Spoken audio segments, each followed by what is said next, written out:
Let's practice balancing equations. The law of conservation of mass tells us that matter cannot be created or destroyed. One of the consequences of this is that the type and quantity of each element that's put into a reaction, so that would be on the reactant side, has to be equal to the type and quantity of each element that's produced by the reaction. Now, these elements can be present in different compounds, but the number of each element has to be the same on both sides. So the way that we accomplish this is by placing numbers called coefficients in front of each compound or molecule. We cannot, under any circumstances, try and squeeze a number in between, because that would change the identity of the compound. So the numbers are only going to go out front. Let's start by doing this first one. So I'm going to divide the equation in half. And I like to think of the reaction sign, the reaction arrow, as an equal sign. And then I'm going to count what's going on each side. So over here I have 2 hydrogen and 1 oxygen, 1 carbon, and 4 additional hydrogen that are associated with the methane. Over here we have 2 hydrogen, 1 carbon, and 2 oxygen. Now, if you have the option and you notice that you have this like standalone kind of element, so right here, I have elemental hydrogen. It's not connected to anything else. One of the techniques that I use to get reactions balanced quickly is to leave these standalone singles until the end. Reason being, some of this winds up being like a Rubik's Cube. You add one coefficient over here and it impacts several different things, and you can go back and forth all day. However, if I put a coefficient in front of that hydrogen, it only impacts hydrogen. And so that's why I want to leave the standalone ones to the very end. That being said, I'm not going to worry that there's 6 hydrogen over here and only 2 hydrogen over there. I'm not going to start there. Instead, I'm going to try to fix this oxygen situation.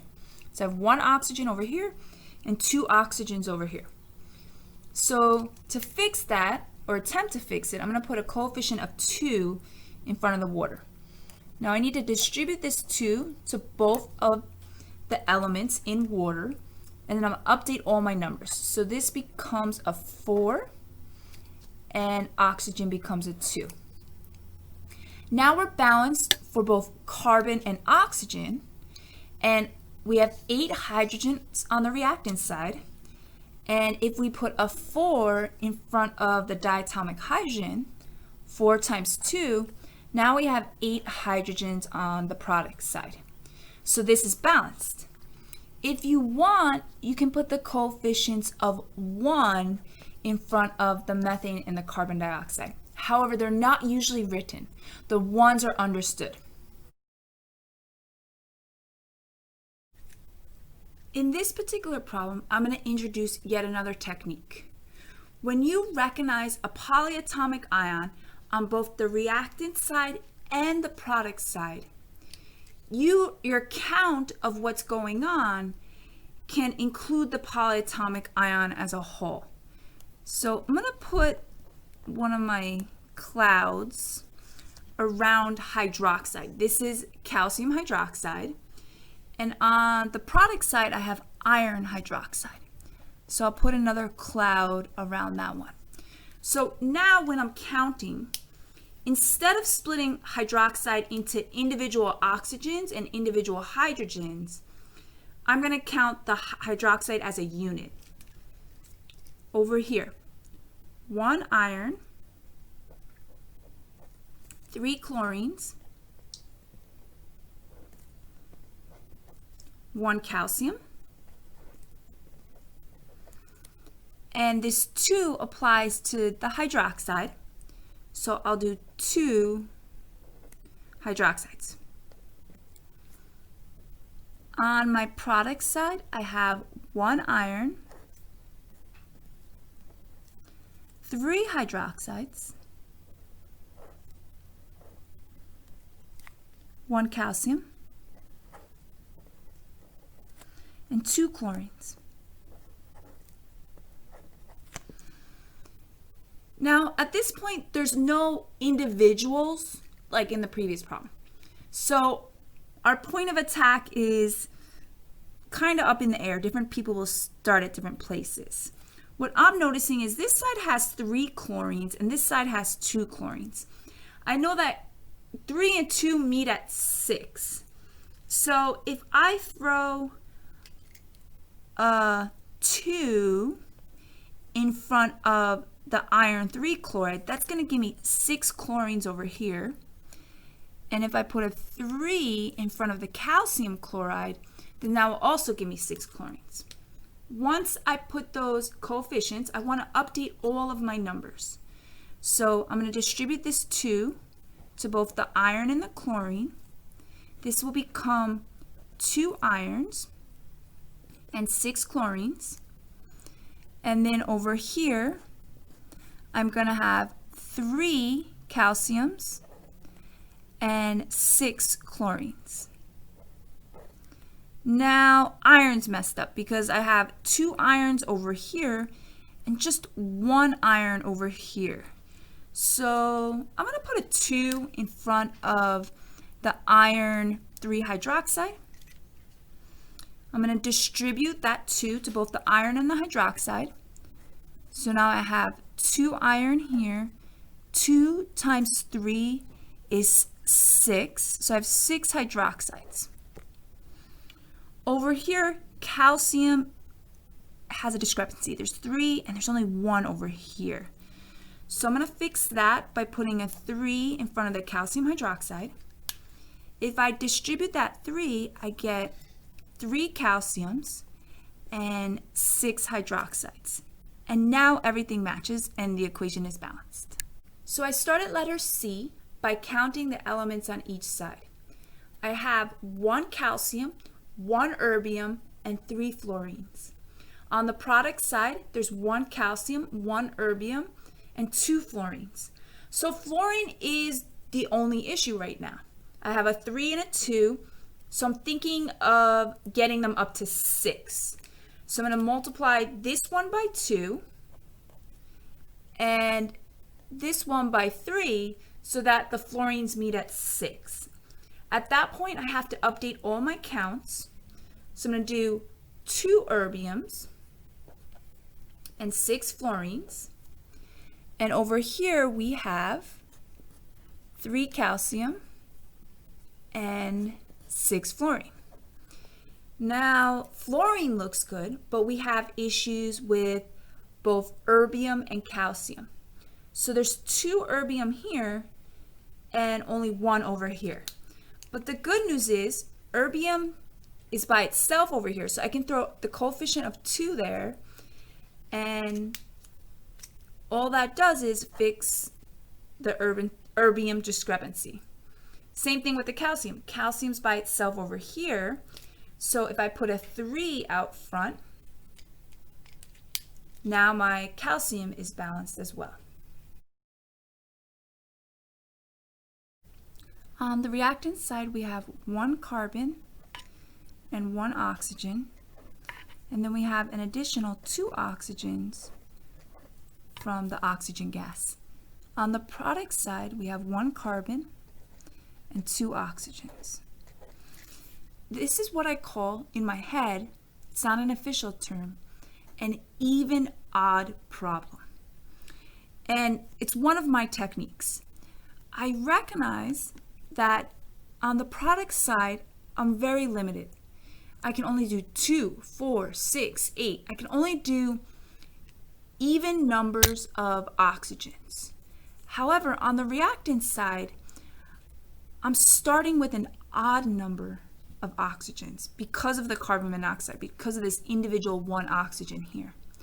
So my first point of attack will be to fix the odd man out. I'm going to put a 2 in front of the carbon monoxide. That allows me to update the oxygen to 2.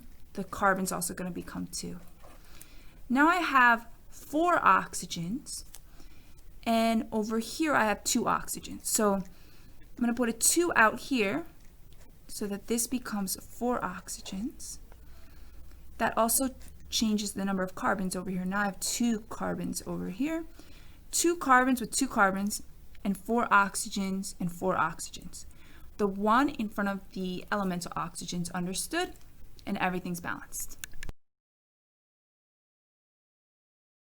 In letter E, several different polyatomic ions are jumping out at me. So I'm going to use the polyatomic ion approach to help me balance this. So here I see cyanide, Cn-. So I'm going to keep that together when I'm doing my counts. In addition, I see sulfates on both sides. And we can only do this if the same polyatomic ion is present on both sides of the equation. So in terms of my counts, I have 1 sodium, 1 cyanide, 2 hydrogens, and 1 sulfate. Over here I have 2 sodium, 1 sulfate, 1 hydrogen, and 1 cyanide. The sodiums are not balanced, so I'm going to put a 2 out front to fix that. That's going to change this to a 2 and this to a 2. Now cyanide is not balanced, so I'll put a 2 out front over here, and when I distribute that, I need to update both hydrogen and cyanide. Now sodium looks good, cyanide looks good, hydrogen looks good, and sulfate looks good. So this is balanced. So on this particular problem, we have 2 golds on the reactant side and 3 oxygens. On the product side, there's 1 gold and 2 oxygens. I want to make the numbers 3 and 2 equal to one another, so I'm thinking about multiplying them so they both equal 6. So I'll do a 2 in front of this compound and a 3 in front of the diatomic oxygen. Let me see if that's a good approach. So now I have 2 times 2, or 4 golds, and 2 times 3, 6 oxygens. Over here I have 1 gold and 6 oxygens. And I can fix the situation with the gold by putting a coefficient of 4 in front of the elemental gold. All balanced. 2 bromine, 2 hydrogen, 1 oxygen, 1 sulfur, and 2 additional oxygen associated with the sulfur dioxide. On the product side, 1 hydrogen, 1 bromine, another 2 hydrogen with the sulfuric acid, 1 sulfur, and 4 oxygens. Yes, that's a polyatomic ion, sulfate, but I'm not circling it or marking it because there's no sulfate on the reactant side. So we can only use the polyatomic ion approach when we see the same polyatomic ion on both sides.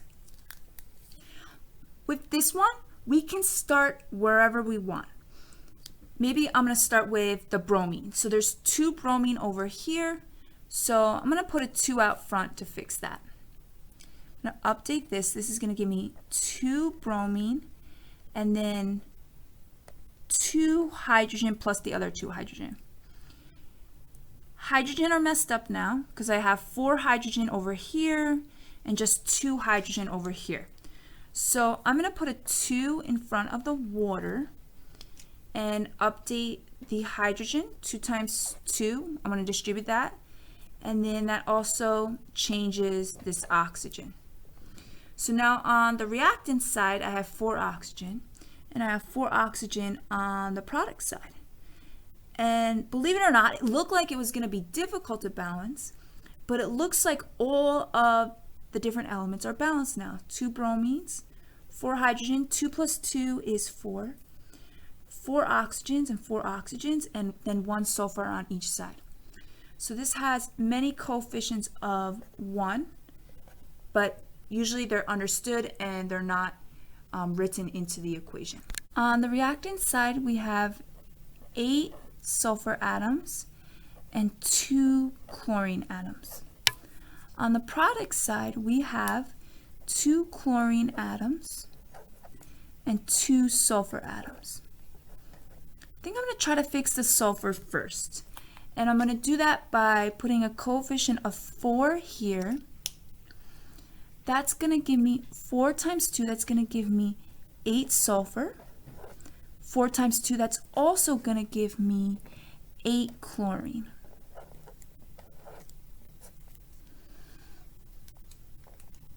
Chlorine over here still doesn't match. So I'm going to have to put a 4 in front of the diatomic chlorine to fix that. So now I have 8 chlorine on the reactant side. And it's balanced. So on the reactant side, we have 1 phosphorus, 5 chlorines, 2 hydrogens, and 1 oxygen.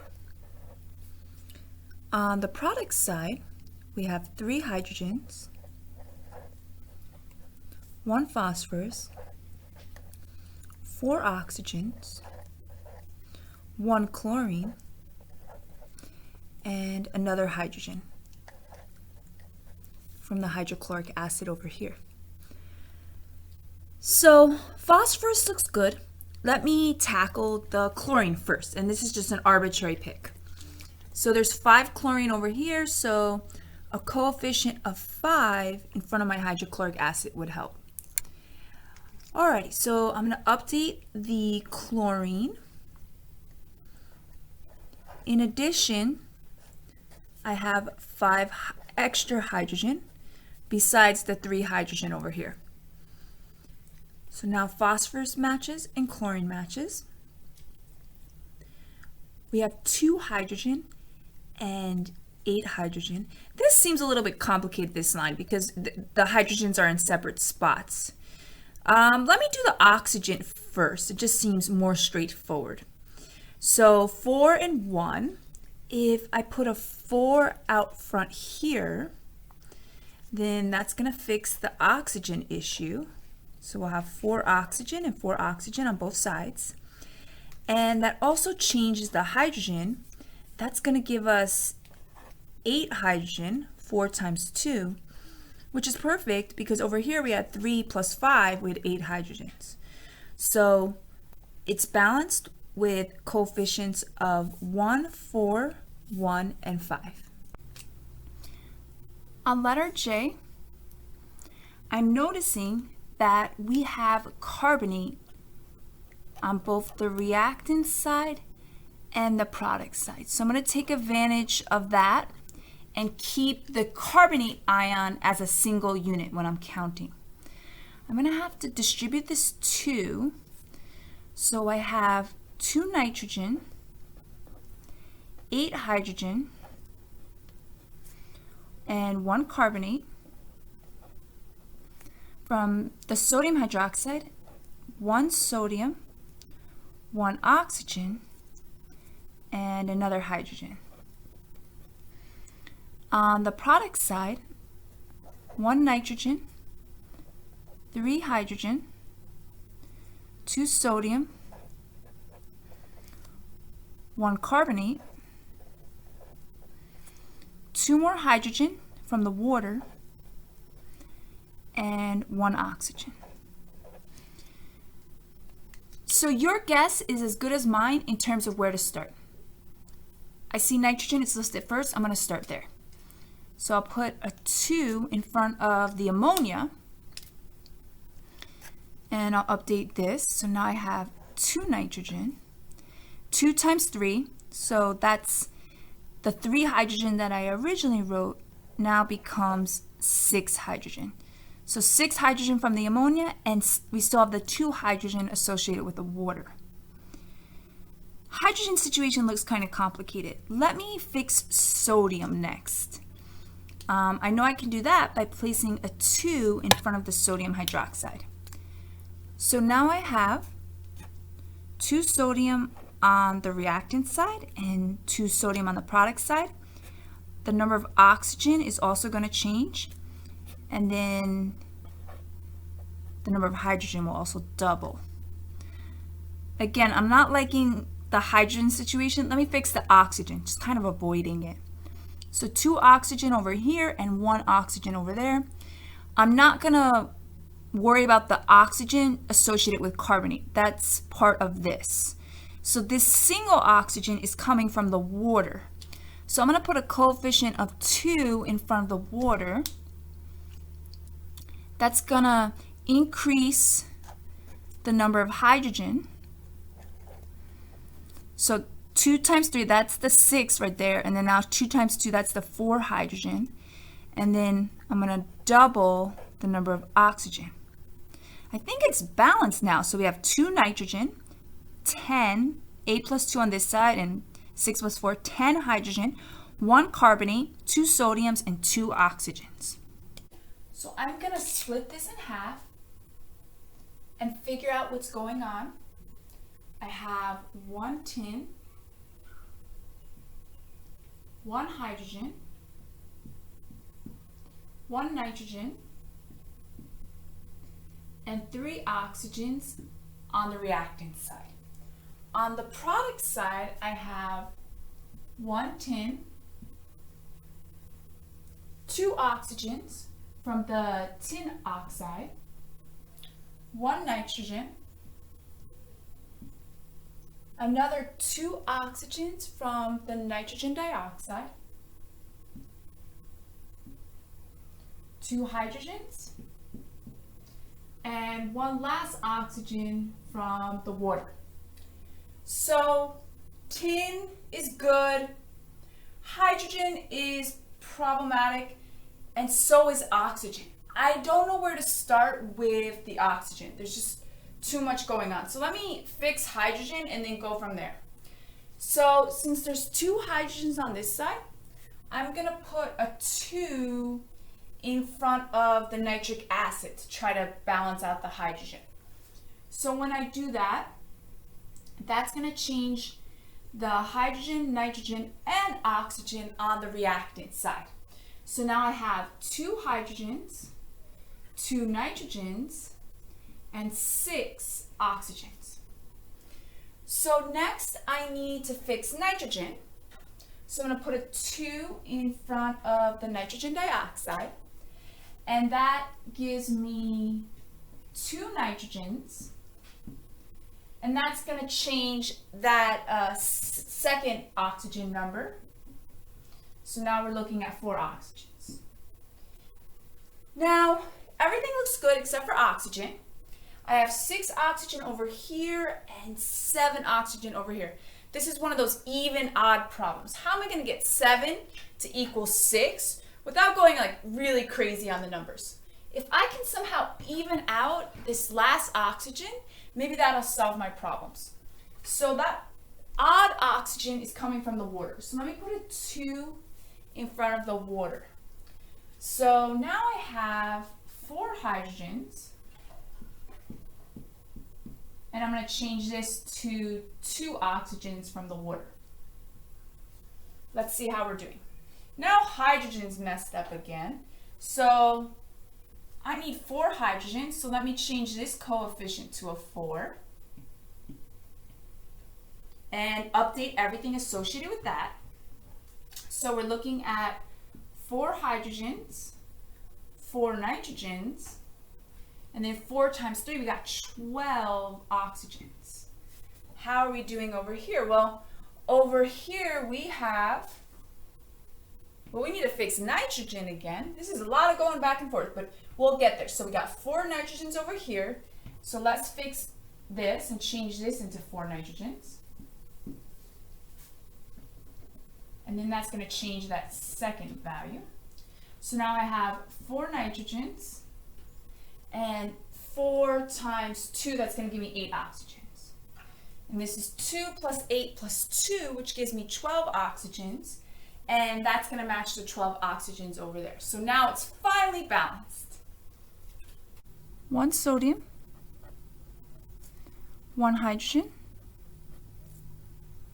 1 carbon, 3 oxygens, another hydrogen, and 1 chlorine.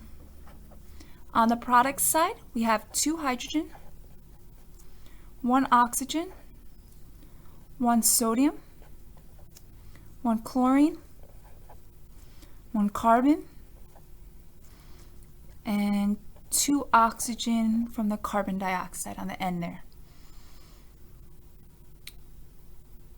So believe it or not, even though it's a longer reaction, a longer equation, everything looks balanced as is. So all the coefficients on this example are all going to be 1.